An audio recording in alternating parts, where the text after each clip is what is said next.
আমরা ৫ বোন ও ১ ভাই। একটা ভাইয়ের আশা করতে করতে আমরা ৫ জন হইছি। তাই ৫ জন হইছি, আমাদের কোনো আফসোস নাই, কিন্তু আমাদের অনেক গরিব ফ্যামিলি। মানে ৫টা বোন হওয়া মানে তো মানে আমার বাবা মার পক্ষে আমাদেরকে লালন পালন করে বড় করে তোলা অনেক কষ্টের ছিল। আমার বাবা এবং মা দুজনেই কাজ করত। এমন না একজন কাজ করত, দুজনেই কাজ করত।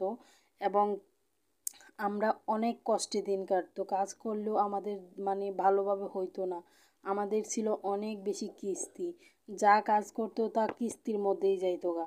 আমরা যে কি খাইয়া বাঁচবো, মানে কি খাবো, ওইগুলো আসলে অনেক কষ্টের দিন ছিল আমাদের।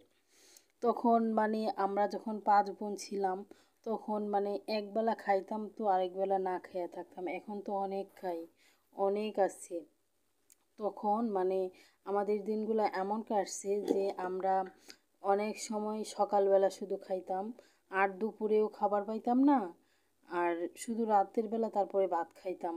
মানে সকালবেলা একটা একটা বন খাইতাম, একটা বন খাইয়া আমরা তো ৮ জন ছিলাম, ভাই বোন ৫ জন, তারপরে ভাই একজন, বাবা মা মিলে আমরা ৮ জন ছিলাম। ৮ জনের জন্য সকালবেলা ৮টা বন আনতো। ৮টা বন আনলে আমরা ৮ জন খাইতাম।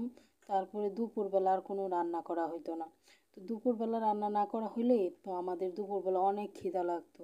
কিন্তু সবাই খাইতো চায় যে দেখতাম, কারোর কাছে গিয়ে খুঁজতামও না, তাই উপাসই থাকতাম।